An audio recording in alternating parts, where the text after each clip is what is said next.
Hello and welcome to पाठशाला edu hub. और आज हम लोग जिनके बारे में बात करने वाले हैं उनका नाम है के शिवन। के शिवन इसरो के चीफ पर्सन और वॉन कर्मन अवार्ड, इसको लेके वो नेशनली और इंटरनेशनली इतने चर्चे में है, उसके 2020 के रेसिपिएंट है। के शिवन का इसरो की सक्सेस में बहुत कंट्रीब्यूशन रहा है और हम लोग देख सकते हैं जैसा इंडियन स्पेस प्रोग्राम को ग्लोबली लोगों ने इतना सराहा, इतना एक्नॉलेज किया, इतना एक्सेप्ट किया। और इसरो जैसे किसी भी डिफरेंट कंट्री के ऑर्गेनाइजेशन को अगर हम लोग देखें, चाहे वो यूएसए का नासा ही क्यों ना हो, ईएसए यूरोपियन स्पेस एजेंसी या चाइनीज स्पेस एजेंसी, या फिर कोई भी प्राइवेट ऑर्गेनाइजेशन जैसे स्पेस एक्स, इलॉन मस्क का स्पेस एक्स या रॉकेट लैब, तो उन सब से जो मेजर चीज़ है जिसके कारण इसरो अलग है, इसरो डिफरेंस क्रिएट करता है, वो है इसरो का एक्सट्रीम कॉस्ट कॉन्शियसनेस और रिजल्ट ओरिएंटेड परफॉर्मेंस। इसरो और नासा के एनुअल बजट में 10 टाइम्स से भी ज़्यादा का डिफरेंस है। जहां नासा का एनुअल बजट $18 बिलियन है, दैट इज़ 180 करोड़, वहीं इसरो का एनुअल बजट 1.7 बिलियन है, 17 करोड़। तो इन सारे चीज़ों के बावजूद, इन सारे प्रॉब्लम्स के बाद भी ISRO is second to none. और ये सिर्फ और सिर्फ संभव हुआ है, सिर्फ और सिर्फ पॉसिबल हुआ है के शिवन और के शिवन जैसे हज़ारों एम्प्लॉयज़ और साइंटिस्ट्स के चलते, जो इसरो में टायरलेसली काम कर रहे हैं। तो आइए हम लोग आगे देखते हैं के शिवन के अर्ली लाइफ के बारे में, उनके पढ़ाई लिखाई के बारे में, और क्या है इसरो का future ambition. Von Karman Award. Von Karman Award was actually named after Theodor von Karman, who was an aerospace engineer himself. और उनका मेन कंट्रीब्यूशन रहा है, मेन उनका जो प्रिंसिपल्स रहा है वो है एरोडायनेमिक्स को ले, एरोडायनेमिक्स फील्ड में उन्होंने बहुत काम किया एरोडायनेमिक्स में। और इसी कारण उन्होंने ये वॉन कर्मन अवार्ड किसका स्टैब्लिश किया था, इसी कारण, ताकि किसी भी नॉन साइंटिस्ट, कोई भी आदमी जो टायरलेसली काम कर रहा है ये एरोनॉटिकल फील्ड में, he should be awarded and he should be respected and there should be a award for it. और von Karman award IAA, international academy of aeronautics के द्वारा दिया जाने वाला सबसे बड़ा अवार्ड में से एक है। और नेक्स्ट ईयर मार्च 2021 में पेरिस में के शिवन को ये अवार्ड मिलेगा। इससे पहले जो होल्ड करते थे ये अवार्ड, उनका नाम था चार्ल्स इलाची। तो आइए हम लोग देखते हैं आगे के शिवन का अर्ली लाइफ। के शिवन वॉज बॉर्न ऑन 14 अप्रैल 1957। उनका जन्म तमिलनाडु के एक बहुत छोटे से गांव नगरकोइल, कन्याकुमारी डिस्ट्रिक्ट में हुआ था। और एक बहुत ही हम्बल और गरीब परिवार से आते हैं के शिवन। उनके पास अपनी पढ़ाई लिखाई पूरी करने के लिए भी पैसे नहीं थे, घर की हाल बहुत अच्छी नहीं थी, पर के शिवन कभी हताश नहीं हुए। उन्होंने कभी पढ़ाई छोड़ने की बात नहीं सोची और वो मेहनत करते रहे, अपने कमियों को भूलकर अपने सपनों के पीछे चलते रहे। के शिवन के फादर कैलाश वाडिवू और उनकी माँ चेलम दोनों ही किसान थे। और के शिवन, जैसा कि हम लोग जानते हैं, एक फार्मिंग बैकग्राउंड से आते हैं। वो अपने कॉलेज के दिनों के दौरान जब भी घर आते थे तो वो भी अपने पिता के साथ खेतों में काम करते थे और ऑब्वियसली हाथ बटाते थे। उनके फादर का कहना था कि तुम्हारे मदद के कारण मेरा लेबर कॉस्ट बच रहा है। मैं एक लेबर को, एक मजदूर को जितना पैसा देता मैं तुम्हें दे रहा हूँ, और तुम्हें दे रहा हूँ मतलब तुम्हारे चलते वो अमाउंट बच रहा है। तो बहुत प्रॉब्लम था घर में उनके, ऑब्वियसली उतना बढ़िया कंडीशन नहीं। जैसे आजकल के लोग पार्ट टाइम करते हैं, तो उनके समय जो वो पार्ट टाइम करते थे वो यूज टू सेल मैंगोज, वो आम बेचते थे। और अपने जो 11th-12th की जो पढ़ाई है उसमें उनका ये पॉकेट मनी जो साइड बिजनेस था उनका, तो उनसे भी बहुत उस बिजनेस के कारण भी उनका बहुत हेल्प हुआ। उनकी पढ़ाई नर्सरी से, मतलब बचपन से ही तमिल मीडियम स्कूल में ही हुई, अपने गांव में ही वो पढ़े लिखे बड़े हुए। जब इन्होंने अपनी स्कूलिंग कंप्लीट की और कॉलेज की बात शुरू हुई तो इनके इंजीनियर बनने के सपने फूटने से लगे। जब इनके पिता ने ये कह के मना कर दिया कि हमारे पास बीटेक, जो बीटेक हमेशा से एक बहुत कॉस्टली अफेयर रहा है, उसके लिए पैसा नहीं है। केशवन ने वो एक मोमेंट में ये फील किया कि कितना इम्पोर्टेंट पैसा, और बहुत प्रॉब्लम था। केशवन बहुत कोशिश किए पर नहीं नहीं, उनके फादर ने ना ही कहा, उन्होंने नहीं माना। और तो इवेंचुअली सीन ऐसा हुआ कि उन्होंने चूज़ किया बीटेक ना करके बीएससी करना। तो उन्होंने बीएससी में एडमिशन लिया, बीएससी इन मैथमेटिक्स। और बीएससी इन मैथमेटिक्स के बाद उनके रिजल्ट्स इतने अच्छे थे, मतलब जिसको हम लोग बोल सकते हैं कि जो हर एक फील्ड में, हर एक सेक्शन में, हर एक ईयर में जो टॉप नॉच परफॉर्मेंस होता है। तो उसके बाद उनके घर में सब इतने ज़्यादा इम्प्रेस हो गए उनके रिजल्ट से, उनके पढ़ाई को लेके, उनके रुझाव से, कि उनके फादर का ये कहना था कि तुमको जितना पढ़ना है पढ़ो, तुमको जहाँ पढ़ना है पढ़ो। घर वालों ने कहा तुम्हें जितना जितना भी पढ़ाई करना है यू कैन डू इट, और हम लोग पैसा अरेंज करेंगे। उनके फादर का कहना था कि I am even ready to sell the land which we own. तो ये एक बहुत प्लस पॉइंट था इस मामले में। उन्होंने अपना फिर बीटेक किया, उन्होंने फिर बीटेक में एडमिशन लिया मद्रास इंस्टीट्यूट ऑफ टेक्नोलॉजी में। उन्होंने फिर बीटेक किया एरोनॉटिकल इंजीनियरिंग में। एरोस्पेस वाला सेक्शन उनको हमेशा से बहुत इंट्रीग करता था, बहुत ज़्यादा उनको मन था इस सेक्टर में घुसने के लिए। और उन्होंने बीएससी के बाद बीटेक किया, और बीटेक कंप्लीट होने के बाद जब वो जॉब्स ढूंढना स्टार्ट किए तो बहुत एक और हो गया कि उनका जो फील्ड था, उनका जो कोर्स था, उसके लिए सिर्फ और सिर्फ बहुत एकदम गिना चुना कंपनीज ही था, और उनका वही जॉब नहीं मिला उनका प्लेसमेंट नहीं हुआ। तो दैट वाज द टाइम जब वो डिसाइड किए कि अब मुझे मास्टर्स करना है, और वो अपने मास्टर्स के लिए तैयारी करने लगे। और उन्होंने अप्लाई किया IISc Bangalore, Indian institute of science, और आईआईटी चेन्नई में, आईआईटी मद्रास में। तो और दोनों जगह उनका एडमिशन हो गया। उन्होंने फाइनली चूज़ किया आईआईएससी बैंगलोर में एडमिशन लेने का, और वहाँ से उन्होंने एरोनॉटिकल इंजीनियरिंग की पढ़ाई की।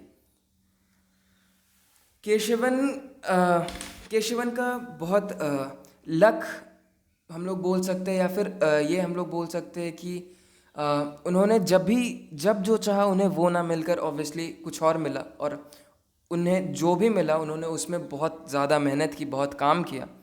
जैसे कि जब वो बीटेक करना चाहते थे तो उन्हें बीएससी में एडमिशन मिला, जब वो मास्टर्स करना चाहते थे तब उन्हें बीटेक में एडमिशन मिला, जब वो बीटेक के बाद जॉब करना चाहते थे, जब वो जॉब करना चाहते थे तब उन्हें जॉब ना मिलकर तब उन्हें मास्टर्स करना पड़ा।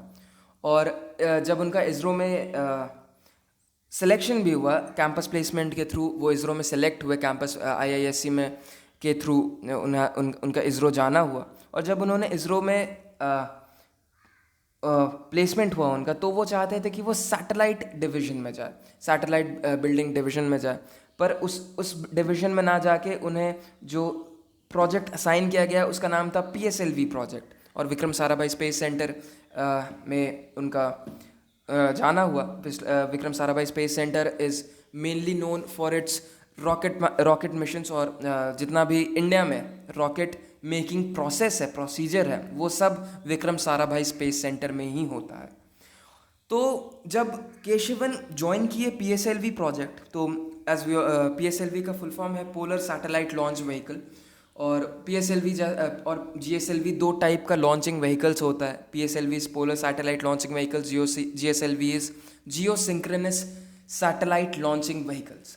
PSLV as the name states, poles के चारों तरफ जो सैटेलाइट मूव करता है, जो north pole to south pole, जो वर्टिकली अगर हम लोग अर्थ को देख रहे हैं तो वर्टिकली जो सैटेलाइट रोटेट करता है अर्थ के चारों तरफ, तो वो होता है पीएसएलवी सैटेलाइट का मेन फंक्शन। और जो जीएसएलवी होता है वो जियोसिंक्रोनस, दैट इज इक्वेटर के चारों तरफ जो सैटेलाइट रोटेट करता है। केशवन का बहुत इम्पॉर्टेंट रोल रहा क्रायोजेनिक इंजन्स के डेवलपमेंट में भी। क्रायोजेनिक्स इज फिजिक्स का ये एक फील्ड है, एक ब्रांच टाइप का है जिस जो डील करता है सिर्फ और सिर्फ सब ज़ीरो टेम्परेचर से, मतलब बहुत ही लो टेम्परेचर में इंजन के फंक्शंस में इंजन काम करते रहे, तो वो एक फील्ड डील करता है क्रायोजेनिक टर्म। और क्रायोजेनिक इंजन्स कितना ज़रूरी है हमें पता ही है, क्योंकि स्पेस में अनलाइक अभी एटमॉस्फेयर नहीं है, कुछ नहीं है, तो टेम्परेचर बहुत ही कम रहता है और वहाँ पर नॉर्मल इंजन का काम करना नामुमकिन ही है एक तरीके से। तो वहाँ पर क्रायोजेनिक इंजन का बहुत ज़्यादा इम्पोर्टेंस है, बहुत ज़्यादा वर्थ है। चंद्रयान 2 वॉज अ प्रोजेक्ट जो इसरो ने 2019 में किया, और इसके अंडर एक रोवर और लैंडर मून के साउथ पोल पे उतारा गया। रोवर जिसका नाम प्रज्ञान था, प्रज्ञान हिंदी संस्कृत वर्ड है जिसका मतलब विजडम है, और रोवर और लैंडर जिसका नाम था विक्रम लैंडर उतारा गया। पर प्रॉब्लम ये था कि 2 किलोमीटर के आसपास का डिस्टेंस था जहाँ विक्रम लैंडर से संपर्क टूट गया। However, this was a successful mission, ये हम लोग को याद रखना है कि ये एक सक्सेसफुल मिशन था। और ये सक्सेसफुल इसलिए था क्योंकि जो पर्पस सारी थी, जैसे अर्थ के एग्जोस्फेयर को और मून के सब सरफेस को एक्सप्लोर करने का, वो दोनों का बहुत अच्छे से परफॉर्म हुआ और दोनों के बारे में बहुत जानकारी मिली। केशवन का बहुत कंट्रीब्यूशन 2017 के इसरो के रिकॉर्ड में भी रहा, जिसमें इसरो ने 104 सैटेलाइट के साथ भेजकर रशिया के रिकॉर्ड को तोड़ा। और जहां रशिया ने 37 सैटेलाइट भेजे थे, वहीं इसरो ने 104 भेजे, जिसमें एक कार्टोसैट थी और 103 नैनो सैटेलाइट। तो इसमें इस मिशन में हम लोगों ने देखा था GSLV का यूज़ हुआ था, और इसके थ्रू ही हम लोग को पता चला GSLV का कितना ज़्यादा इम्पोर्टेंस और कितना पावरफुल ये एक लॉन्चिंग व्हीकल है। जहाँ रशिया ने 37 सैटेलाइट भेजने के लिए जो यूज़ किया था वो था नेपर रॉकेट, DNEPR, नेपर रॉकेट। तो ये एक बहुत बड़ा एक माइलस्टोन रहा है इसरो के जर्नी में, और दिस इज़ समथिंग जो हमें हमेशा प्राउड फील कराएगा। इसके अलावा इसरो का एक और बहुत बड़ा अकॉम्प्लिशमेंट रहा, वो था मिशन मंगलयान। मिशन मंगलयान के सक्सेसफुल परफॉर्मेंस के बाद India became the 4th country to orbit Mars. Mission Mangalyaan जैसा कि हम लोग जानते हैं, ISRO is known for its, और इसरो बहुत फेमस है इंटरनेशनली फॉर इट्स एकदम ज़बरदस्त जिसको हम लोग बोल सकते हैं वैसा इंजीनियरिंग सॉल्यूशंस के लिए। और ये ज़बरदस्त इंजीनियरिंग सॉल्यूशन, ये वाला पॉइंट इसरो ने प्रूव किया अपने इस मिशन मंगलयान से, क्योंकि उतना पावरफुल वो रॉकेट नहीं था जो एक बार में पहुंचा सके मार्स को। डायरेक्टली हम लोग मार्स पे ना पहुंच के इसरो ने क्या किया कि it performed 6 orbit raising manoeuvres, मतलब इन्होंने 6 बार ऑर्बिट रेस किया, और ऑर्बिट रेस करते करते वो मार्स के ऑर्बिट में घुस गए।